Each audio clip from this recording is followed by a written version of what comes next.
I sold my husband's Mercedes for $38,000 on a Tuesday afternoon while he was in bed with his mistress at the Marriott downtown. The funny thing? He didn't even know I knew about her yet. And the even funnier thing? That car was legally mine. Every single penny of it came from my mother's life insurance after she died, and somehow, in all his planning to leave me, David forgot to check whose name was on the title. But I'm getting ahead of myself. My name is Sarah. I'm 44 now, but this story starts 2 years ago when I was still 42 and stupid enough to believe that 15 years of marriage meant something. I was a second-grade teacher before I had kids. Loved it, actually. There's something pure about 7-year-olds. They tell you the truth. If your breath smells bad, they'll tell you. If they don't like you, they'll tell you. If they love you, they'll throw their arms around your legs and squeeze until you can barely walk. Adults lie. Adults smile at you over dinner while planning their exit strategy. David and I met at a friend's barbecue. I was 26, he was 28. He sold real estate. Not the luxury stuff, just regular suburban homes, helping families find their first house or upgrade when the second kid came along. He was good at it. Charming. He had this way of making people feel like he genuinely cared about their dreams, and maybe back then, he did. We got married within a year, had our daughter Emma 2 years later, then our son Tyler 3 years after that.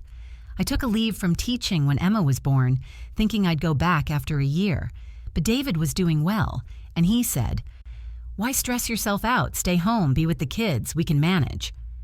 So I did. 1 year became 2. Became 5. The kids needed me. David traveled for work.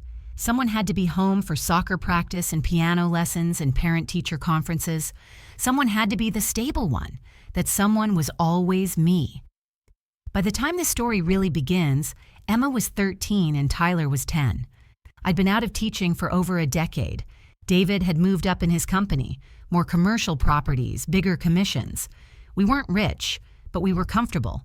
3-bedroom house in a decent neighborhood, 2 cars, annual vacation to Florida, or maybe the Carolinas. And then my mom died. Sudden heart attack at 68. She was gone before the ambulance arrived. I was devastated. Mom had been my anchor, especially during those years when I felt like I was disappearing into the role of David's wife and the kids' mom. She reminded me I was still Sarah. The life insurance payout was $45,000. Mom had kept that policy for 30 years, never touched it. Wanted to leave something for me and my sister. My sister took her half and put it toward her daughter's college fund. Smart. I should have done the same. Instead, David came home one evening about 2 months after the funeral with a gleam in his eye I hadn't seen in years. He sat down at the kitchen table where I was helping Tyler with his math homework and said, "I found it. The car." "What car?" I asked. "The Mercedes GLE, black. 3 years old but barely driven, 32,000 miles. And here's the thing, it's 45,000. But I can talk them down to 42. Sarah, this car would be a game changer for my business. When I pull up to show a property in that, clients see success. They trust success." I remember Tyler looking up from his workbook, eyes wide. "A Mercedes? Dad, that's so cool." David grinned. "Right? Your mom's going to let me get it." Notice that phrasing. Not, "What do you think?" Not, "Can we discuss this?" Just a simple statement. I was going to let him get it, and I did. I told myself it was an investment in our future, in our family.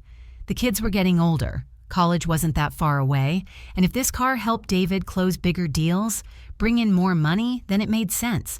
It was my inheritance, yes, but we were married. What was mine was his, right? That's what I told myself. We used the money, my money, and David drove home in that gleaming black Mercedes the following Saturday. The kids were thrilled. Emma asked if she could take her learner's permit test in it someday. David laughed and said maybe. He washed that car every Sunday morning, obsessive about it. Not a single coffee cup allowed inside. No food. The kids and I rode in my old Honda Civic. The Mercedes was for work, for impressing clients, for taking Jessica to hotels. But I didn't know about Jessica yet. What I did know, about 8 months after he got that car, was that something felt wrong. You know that feeling, don't you? When someone you've slept next to for 15 years suddenly feels like a stranger in your bed.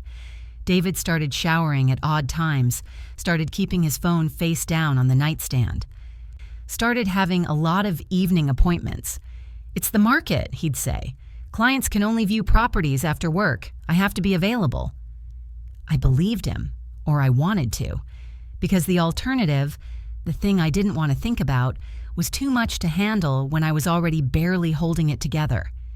Emma was turning into a moody teenager who thought I was the enemy. Tyler was struggling with reading and needed extra tutoring, and I'd started having these moments where I'd look in the mirror and wonder who the hell I was anymore.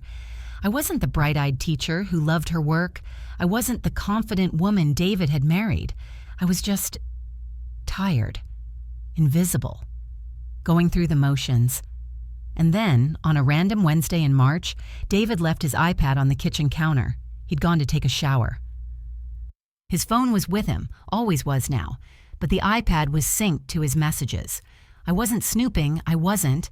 I was just going to check the weather because my phone was charging upstairs and I needed to know if Tyler needed a jacket for school. But when I opened it, a message notification popped up from someone named Jess. "Can't wait to see you tonight. Wear that cologne I like." My stomach dropped, just completely fell through the floor. I stood there, frozen, listening to the shower running upstairs.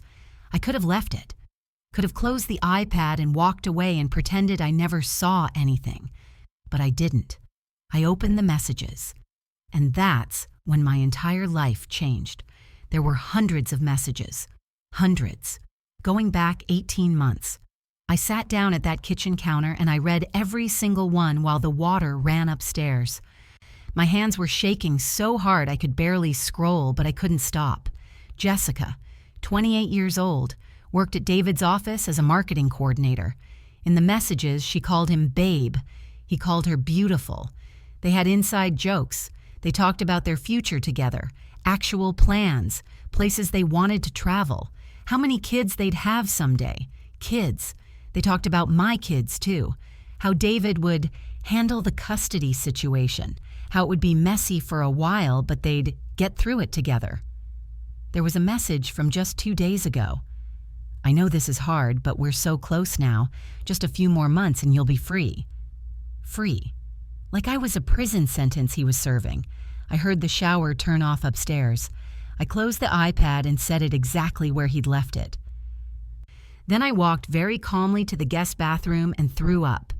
When David came downstairs 20 minutes later, hair damp, smelling like that expensive cologne I'd bought him for Christmas, the one Jessica apparently liked, I was loading the dishwasher. Normal, domestic, invisible Sarah. "What do you want for dinner?" I asked. He barely looked at me. "I've got a showing at 7. I'll grab something out." On a Wednesday night? Big client. Has to be evening. He was checking his phone, already half out the door mentally. "Don't wait up." He kissed the top of my head, habit, not affection, and left. I heard the Mercedes start up in the driveway, heard it pull away. Then I called my friend Rachel. Rachel and I had been friends since college. She was a divorce attorney, sharp as hell, took no prisoners, and had warned me years ago that she didn't like David. "He's got that salesman energy," she'd said once after a dinner party. "Everything's a pitch with him." When she answered, I didn't even say hello. "Rachel, I need to hire someone, a private investigator." Silence on the other end. Then, "What did he do?" "I think he's cheating. I know he's cheating. I need proof." "Sarah, I need proof that will hold up if this goes to court. Can you help me or not?" Another pause. "I'll text you a name. This guy's good. Expensive, but good. But Sarah, if you do this, there's no going back. Once you have that proof, you can't unknow it." "I already know it," I said. "I just need everyone else to know it too."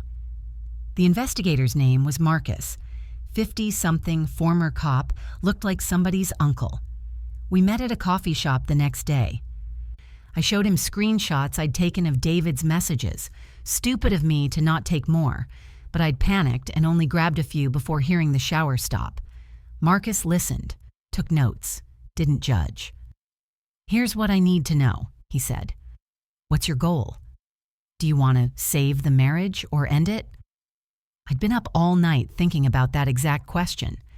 "End it," I said, "but I want to protect my kids, and I stopped, took a breath. I need to know what I'm dealing with financially. If he's planning to leave, he's planning something. I need to know what." Marcus nodded. "Smart. A lot of people in your situation just focus on the affair, but the money's usually where they really screw you." He wasn't wrong. It took Marcus 2 weeks to get me everything. Photographs of David and Jessica having dinner, going into hotels. One particularly damning shot of them kissing in the parking lot of a steakhouse I'd been asking David to take me to for our anniversary. But that wasn't the worst part. The worst part was the credit report. Marcus pulled it, legally with my signature since David and I had joint accounts, and there it was, $30,000 in credit card debt I didn't know existed. $30,000. I stared at the papers Marcus handed me in his office. How did I not know about this? He opened the card 2 years ago. It's in both your names, but the statements go to his work email. You're legally liable for half of it, even though, he tapped the transactions, even though every charge is his. I scrolled through. Hotels, restaurants, a weekend trip to Nashville, jewelry, definitely not for me. I never got jewelry. Flowers, wine. All the romantic shit he used to do for me 15 years ago, he was doing for her, with my credit, with our credit. "There's something else," Marcus said quietly. "I've been doing this a long time. And usually, when a guy's this far gone, this organized about hiding money and making plans, he's already talking to a lawyer." My blood went cold. "You think he's going to file first?" "I think you need to be ready for that possibility." I drove home in a daze. Tyler had a basketball game that night, and I'd promised to be there, so I went. I sat in the bleachers. I cheered when I was supposed to. I made small talk with other parents. And the whole time I was thinking, he's going to leave me with $30,000 in debt, fight for custody to reduce child support, and drive away in a car I bought him. When we got home, Tyler went straight to his room. Emma was at a friend's house. The house was quiet. I sat at the kitchen table and opened my laptop, pulled up our bank accounts, our mortgage, our everything.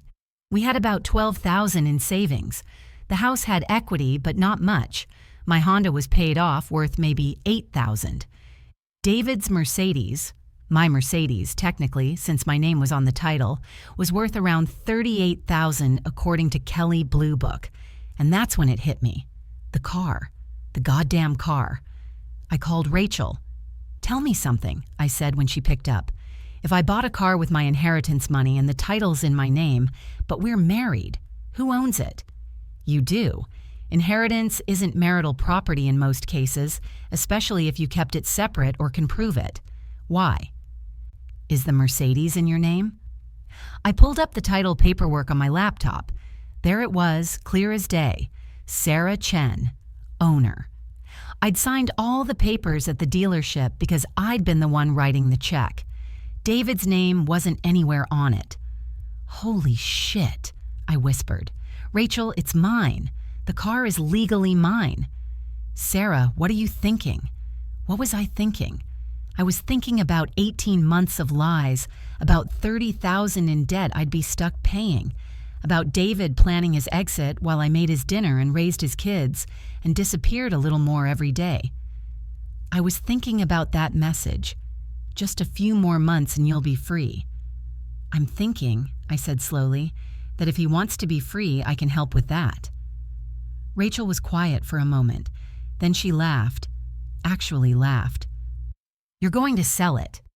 "I'm going to sell it. Sarah Chen, I've known you for 20 years and I've never been more proud." But I couldn't just act on impulse. I needed a plan. First, I needed to confront David. Not because I wanted to give him a chance to explain. There was no explanation that would fix this. but because I needed to see his face when he knew I knew. I needed to hear what lies he'd tell, and I needed him to underestimate me one more time. I waited until Friday night. David came home around 7, poured himself a bourbon, and settled onto the couch to watch a game. The kids were both in their rooms. I sat down next to him. "We need to talk," I said. He didn't look away from the TV. "About what?" "About Jessica." The glass stopped halfway to his mouth. Then he set it down carefully on the coffee table and turned to look at me. His face went through several expressions in quick succession: shock, guilt, calculation, and finally, something like resignation. "How long have you known?" he asked. Not "I'm sorry," not "I can explain," just "How long have you known?" "Long enough," I said. "I want to know what your plan is." He actually looked relieved, like he was glad he didn't have to pretend anymore. "Look, Sarah, I didn't want it to happen like this. I don't care about that. I want to know what your plan is, for the kids, for the house, for our finances." He leaned back, ran a hand through his hair.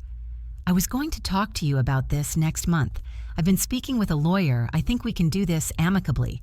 Split custody, 50-50. You keep the house, I'll take my equity out.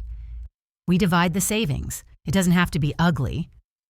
"What about the $30,000 in credit card debt?" His face went pale. "How did you—" "Answer the question." He cleared his throat. We'd split that, too. It's joint debt. $15,000 of debt I didn't spend for an affair I didn't have. Sarah, what about the car?" "What about it? Your lawyer tell you what happens to the Mercedes?" He shifted uncomfortably. "That's marital property. We'd need to determine fair market value, and it's not marital property. It's mine. I bought it with my inheritance. The title's in my name." I watched his face change, watched him realize his mistake. "Sarah, come on, be reasonable. I need that car for work." "You need it to impress clients, or maybe to impress Jessica. Tell me, David, does she like riding in it?" His jaw tightened. "You're being petty. I'm being practical. You want to split everything 50-50? Fine, but that car is mine." He stood up. "I'm not doing this tonight. We'll let the lawyers figure it out." "Great," I said. "Call your lawyer. Tell him to check the title. Tell him to explain how you're going to claim something you never owned." He grabbed his keys, to my Honda since I'd driven the kids in the Mercedes earlier, and stormed out. I sat there on the couch, heart pounding, and I smiled. David didn't come home that night. I texted him around 11. "Where are you? Kids are asking." He texted back, "Staying at a hotel. Need space to think." Right, a hotel. With Jessica, probably, using that credit card that had my name on it. I didn't sleep. I lay in bed staring at the ceiling, my mind racing through every scenario. David would lawyer up hard. He'd fight me on everything. He'd paint me as the bitter, vindictive wife. He'd use the kids as leverage. And that car, my car, would end up being sold to split the proceeds. Or worse, somehow he'd convince a judge he needed it for work, and I'd get half its value while he kept driving it with her in the passenger seat. Unless I moved first. Around 3 in the morning, I made my decision. I got up, went downstairs, and called the Mercedes dealership where we'd bought the car. Left a voicemail. "Hi, this is Sarah Chen. I purchased a GLE from you 2 years ago, and I'm interested in selling it back or trading it in. Please call me back as soon as possible." Then I called 2 other luxury car dealerships in the area, left the same message. Then I went back to bed and actually slept for the first time in weeks. Saturday morning, Emma found me in the kitchen making pancakes. "Where's Dad?" she asked, still in her pajamas, hair a mess. "He's taking some time to think about things," I said carefully. "He stayed at a hotel last night." Her face crumpled. She was 13, old enough to read between the lines. "Are you guys getting divorced?" I couldn't lie to her. "I think so, sweetheart. I'm sorry." "Is it because of that woman?" My hand froze on the spatula. "What woman?" Emma looked down at her hands. "I saw them. like 3 months ago. Dad and some lady at the mall. They were holding hands. I didn't want to tell you because I thought maybe I was wrong." My heart broke for her. She'd been carrying that around for 3 months. "Oh, honey, come here." She came around the counter and let me hug her, which was rare these days. She was crying. "I'm sorry, Mom, I should have told you." No, baby, this is not your fault. None of this is your fault, okay? Your dad made choices, bad choices. But you and Tyler, you guys are going to be fine, I promise." Tyler wandered in then, saw us crying, and immediately looked panicked. "What's wrong? What happened?" So I sat them both down and told them the truth. Age-appropriate version, but the truth. Dad had been having a relationship with someone else. We were probably getting divorced. Things were going to change, but we'd figure it out together.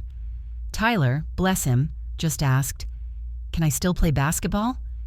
"Yes," I said, laughing through tears. "You can still play basketball." Emma was quieter, but she hugged me again before going back to her room. "I'm on your side, Mom, just so you know." The dealership started calling back around noon. The first one offered me $35,000, too low. The second offered $36,000, better, but not enough. The third one, a guy named Pete at a luxury dealership across town, said, "Let me come take a look at it. If it's in good condition, I can go 38, maybe 38.5. "When can you come?" "How about Monday afternoon?" Monday. David had texted that he'd be home Monday evening to talk to the kids, which meant I had until Monday afternoon to make this happen. "Actually," I said, "could you do it tomorrow, Sunday?" Pete hesitated. "We're not usually open Sundays, but..." Yeah, I can do that. I'll come to you. Text me your address." I gave him the address. "One more thing. How quickly can you process the sale?" "If everything checks out, I can cut you a check same day." "Perfect." After I hung up, I called Rachel. "I'm doing it tomorrow," I said, "Sunday afternoon." "Does David know?" "David is currently at a hotel with his mistress, so no, David does not know." Rachel laughed. "You're my hero. But listen, once you sell it, he's going to lose his mind. Are you ready for that?" "Rachel, he's been planning to leave me for 18 months while I packed his lunches and did his laundry.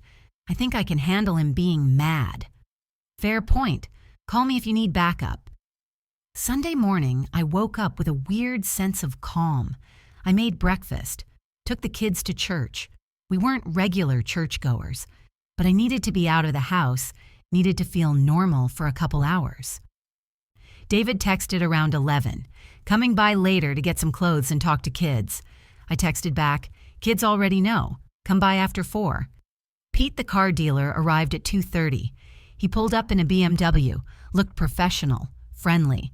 I'd already parked the Mercedes in the driveway, washed and detailed. David's obsessive cleaning habits were finally paying off for me. Pete walked around it, checked the mileage, popped the hood, test drove it around the block. Emma and Tyler watched from the living room window, curious. When he came back, he was smiling. "This is in excellent condition. I can do $38,000 cash offer, check today." "Deal," I said. We went inside. I had all the paperwork ready. Title, maintenance records, everything. Pete made some calls, verified the title was clear, no liens. 20 minutes later, he handed me a cashier's check for $38,000.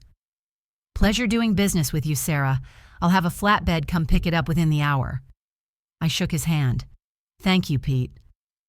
After he left, I stood in the driveway holding that check, and I started laughing. Just full-on laughing like a crazy person. Emma came outside. "Mom, are you okay?" "Yeah," I said, wiping my eyes. "Yeah, I'm really okay. Come on, let's go inside." "You sold Dad's car," she said. It wasn't a question.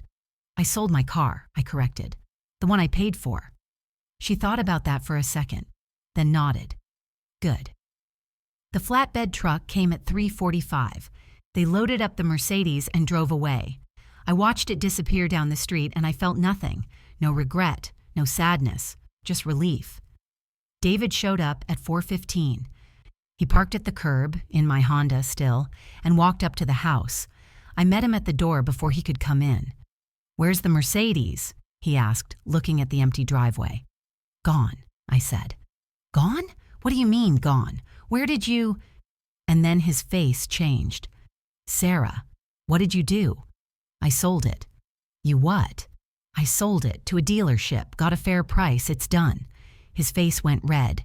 Actually red. "You can't do that, that's my car, I need that car." "It was my car, my name, my money, my decision. We're still married. You can't just sell marital assets without—" "It wasn't a marital asset, David. We've been over this. Inheritance. My name. My car." He looked like he wanted to hit something. "This is insane. You're being vindictive and petty and—" "I'm being practical. I used the money to pay off the $15,000 in debt that you racked up on our joint credit card. You know, the one you used to romance Jessica? And I'm using the rest to hire a lawyer who's going to make sure you don't screw me in this divorce. You had no right—" "I had every right."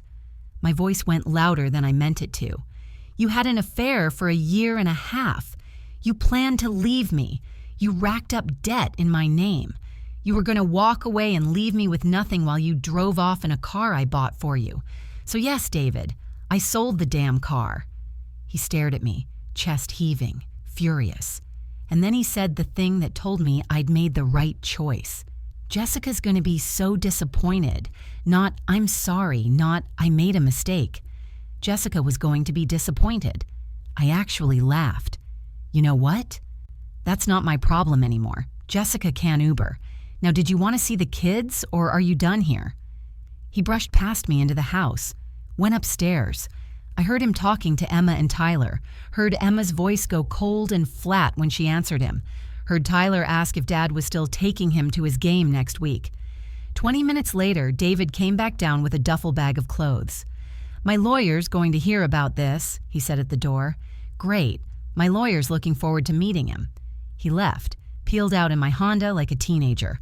I watched him go, then closed the door. Then I sat down on the stairs and cried. Not sad crying, not angry crying, just release. Like I'd been holding my breath for 18 months and finally let it out. Emma came down and sat next to me. Didn't say anything. Just leaned her head on my shoulder. "You okay, Mom?" "Yeah," I said. "I actually am." The next morning, I deposited the check, paid off the credit card in full, $15,000 gone, just like that. Then I transferred another $5,000 into a separate account David couldn't touch, emergency fund, just for me. I called Rachel and officially retained her as my attorney. She'd been waiting for that call. "David's lawyer called me this morning," she said. "He's very upset about the car." "I bet he is." "Here's the thing, though. His lawyer knows he doesn't have a case. The car was yours. You had the legal right to sell it. He's posturing because David's mad, but there's nothing he can actually do." "What about custody? The house?" "We'll fight for primary custody based on stability. You're the one who's been home with the kids. You're the one they depend on. The house, we'll negotiate. But Sarah? You did the right thing. You protected yourself. A lot of people don't have the guts to do that." After I hung up, I made another call to the school district, asked if there were any teaching positions available. "Actually," the HR woman said, "we just had someone retire, 2nd grade, starts in August. Are you certified?" "I am. I taught for 7 years before I took time off." "Send me your resume. Let's talk." I sent the resume that afternoon, had an interview scheduled by the end of the week. The divorce took 6 months. David fought me on everything at first, custody, money, the house. But his lawyer kept telling him the same thing. He didn't have much leverage. He'd had an affair, he'd hidden debt, he'd left the marital home, and that car he kept bringing up? He had zero legal claim to it. Meanwhile, Jessica broke up with him. I heard through mutual friends. David's boss's wife told Rachel, who told me. Apparently, once Jessica realized David wasn't as financially stable as she thought, wasn't going to be able to maintain the lifestyle she'd imagined, she lost interest. Broke up with him over text, from what I heard. Poetic, really. The judge awarded me primary custody. Emma and Tyler would be with me during the week, David every other weekend and Wednesday nights. I got the house. David got his equity, about $40,000, which wasn't much, but it was fair. We split the remaining savings, and I started teaching again in August. That first day back in the classroom, I cried in my car during lunch break. Not because I was sad, because I'd forgotten what it felt like to be good at something. To have 23 second graders look at you like you hung the moon just because you made reading fun. To be Ms. Chen again, not just David's wife or Emma and Tyler's mom. To be Sarah. The kids, my students, didn't know anything about my divorce or my mess of a personal life. They just knew I let them pick the read-aloud book on Fridays and that I kept a jar of pretzels on my desk for anyone who forgot their snack. They knew I believed in them. And slowly I started believing in myself again. Emma adjusted better than I expected.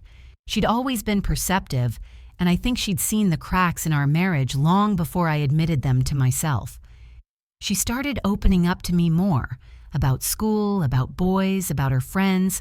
We weren't just mother and daughter anymore, we were becoming friends. Tyler took it harder. He was only 10. And he didn't understand why Dad had left, why everything had changed. He had some rough months, grade slipping, attitude problems, but we got him into therapy, and slowly he came back to himself.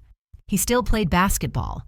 David still came to most of his games, sat on the opposite side of the gym from me, left right after. That was fine. Tyler needed his dad, even if his dad had disappointed us all. The house felt bigger without David, quieter, but not in a lonely way, in a peaceful way. I could breathe. I could play music while I cooked dinner. I could leave dishes in the sink overnight and not worry about passive-aggressive comments in the morning. I could be messy and human and imperfect. I could be myself. About 6 months after the divorce was finalized, I ran into Pete, the car dealer, at a coffee shop. "Sarah!" "Hey!" He waved me over to his table. "How've you been?" "Good," I said, and I meant it. Really good, actually. "I've been thinking about you, that Mercedes sale. That was something. You seemed so determined that day." I laughed. "Yeah, that was a complicated time. Well, I hope everything worked out." It did, better than I expected, honestly. He smiled. "Good. You deserved a win. Hey, this might be weird, but would you want to grab dinner sometime? No pressure, just, you seem like someone I'd like to get to know better." I almost said no. Automatic reflex. I wasn't ready. I had too much going on. I needed to focus on the kids. But then I thought, why not? "Sure," I said. "I'd like that." We went to dinner the following week, then another dinner, then a movie. Pete was kind, funny, stable, everything David wasn't. He'd been divorced himself, had 2 kids in college, understood the complications of blended families and shared custody schedules. We took it slow, really slow. The kids didn't meet him until we'd been dating for 4 months, and even then, it was just a casual lunch, no pressure. Emma liked him immediately. She said he reminded her of a teacher she'd had in 4th grade who always made everyone feel included. Tyler was more reserved, but he warmed up when Pete started coming to his basketball games. "Is he your boyfriend?" Tyler asked me one night, about 6 months in. "Yeah," I said. "He is. How do you feel about that?" Tyler shrugged. "He's nice. He doesn't try too hard, like he's not trying to be dad or anything. I like that." "Me too," I said. A year after the divorce, I got an email from David.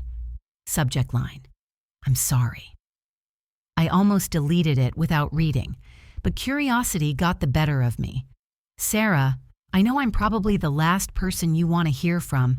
I know I don't deserve your forgiveness or even a response. But I've been doing a lot of thinking lately, and I needed to tell you that I'm sorry. I was selfish. I was a coward. I told myself I'd fallen out of love with you, but the truth is I just stopped trying. I stopped seeing you. I stopped appreciating everything you did for our family. And when Jessica paid attention to me, made me feel important, I convinced myself I deserved that. I convinced myself you didn't care. But you did care. You always cared. You held our family together while I tore it apart. I don't expect you to forgive me. I don't expect anything. I just wanted you to know that I see it now.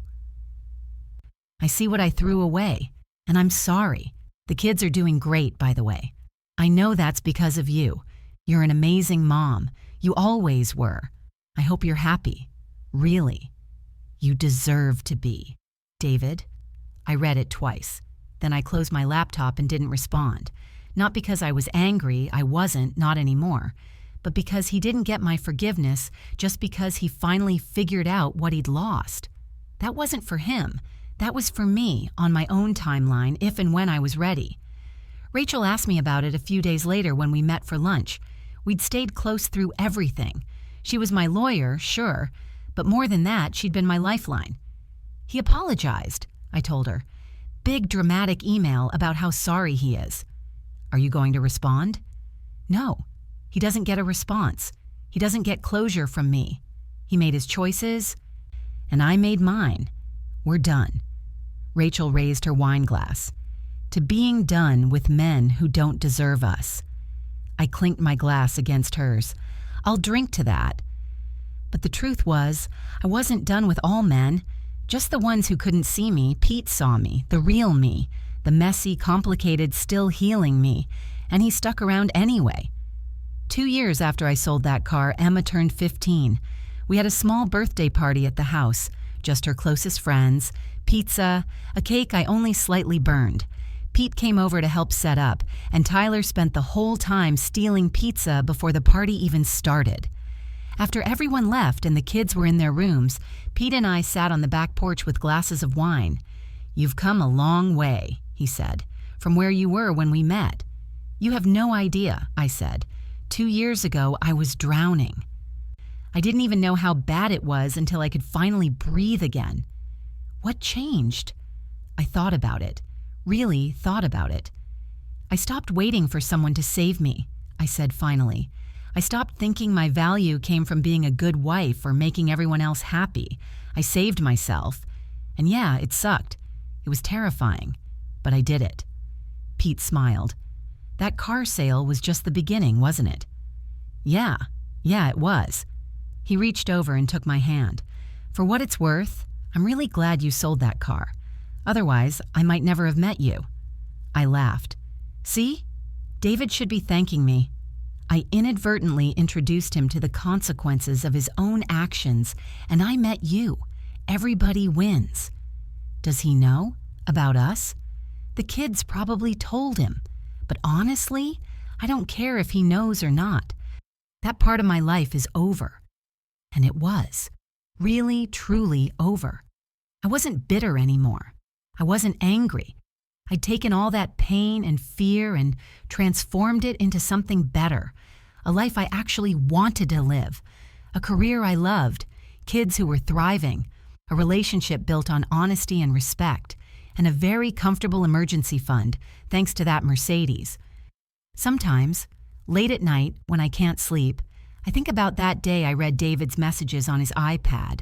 That moment when my entire world shifted and I had to decide who I was going to be. I could have stayed. I could have pretended I didn't see it, hoped it would blow over, convinced myself that keeping the family together was worth the cost of my dignity. A lot of women do. I don't judge them for it. Everyone's situation is different, but I couldn't. Once I saw it, really saw it, I couldn't unsee it, and I couldn't keep living a lie. Selling that car wasn't about revenge, even though it felt satisfying as hell. It was about taking back control, about refusing to be the victim in my own story, about saying, "You don't get to make all the decisions anymore. You don't get to ruin my credit and drive away in a car I bought while I pick up the pieces." I made a choice, and that choice changed everything. Last month, I paid off the mortgage, completely, 5 years early. I'd been putting every extra dollar toward it. Tax refunds, bonuses from picking up summer school teaching, the money I'd saved by not eating out as much, and finally it was done.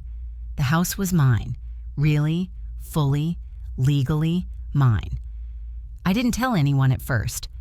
I just sat at the kitchen table with the final payment confirmation on my laptop screen and cried. Then I called Rachel. "I did it," I said. "The house is paid off," she screamed. Literally screamed with joy. "Sarah Chen, you absolute badass, we're celebrating tomorrow night, my treat." Emma came downstairs, probably hearing me on the phone. "What's going on?" I turned to her, smiling through tears. "The house is paid off, baby. We own it, free and clear." She hugged me tight. "You did that, Mom. You did that all by yourself." "Yeah," I said. "I did." So here's what I learned. If you're going through something similar, if you're sitting there wondering if you have the strength to leave, to start over, to blow up your whole life because staying is slowly killing you, you do. You have that strength. You've always had it. It won't be easy.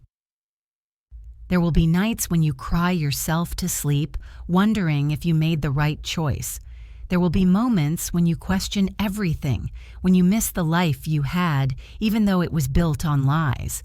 But on the other side of that fear, on the other side of that pain, there's a version of you that you haven't met yet. A version who doesn't shrink herself to make someone else comfortable. A version who knows her worth and refuses to settle for less. That version is waiting for you. She's been there all along. She's just been buried under years of compromise and self-doubt and thinking that love means sacrificing yourself. It doesn't. Real love, the kind worth having, doesn't ask you to disappear. It doesn't ask you to be smaller, quieter, more convenient. Real love sees you, all of you, and chooses you anyway. I didn't have that with David. I thought I did once, but I was wrong. Now I have it with myself. I choose me every single day. I choose my happiness, my peace, my future. And yeah, I have it with Pete too. But that's extra. That's the bonus you get when you've done the work of becoming whole on your own first. The other day, I saw David at Tyler's basketball tournament. He was there with his new girlfriend. Not Jessica, someone else, I didn't ask. She looked nice enough. Young, but not inappropriately so. We made eye contact across the gym. He nodded. I nodded back. No anger, no regret. Just two people who used to be married and now aren't. Tyler's team won. We all cheered.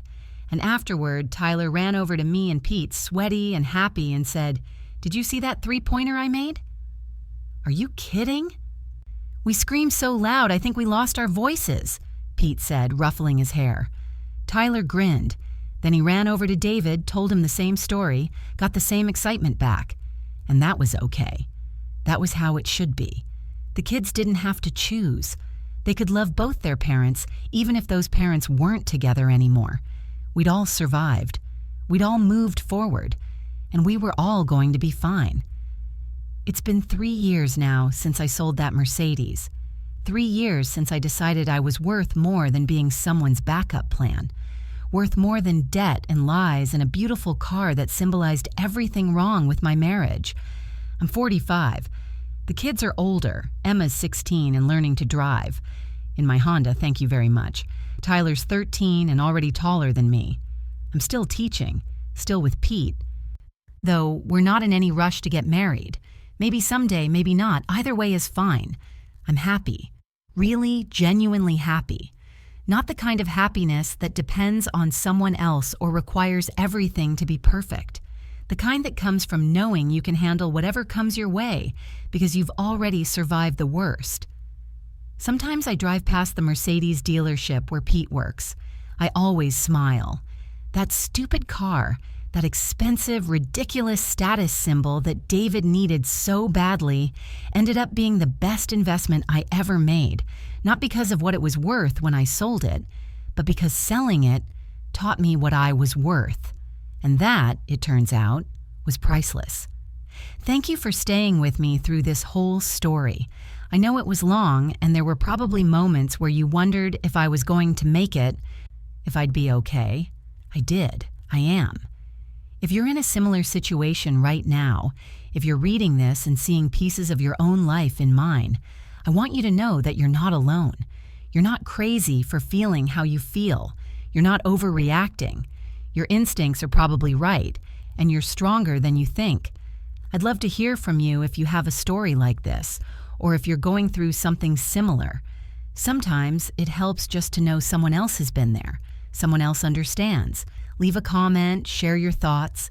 Let's remind each other that we're not alone in this. And if you want to hear more stories like this, real stories about real people navigating the messy, complicated business of being human, hit that subscribe button. I'll be here, sharing my truth and hoping it helps you find yours. Take care of yourself. You deserve it.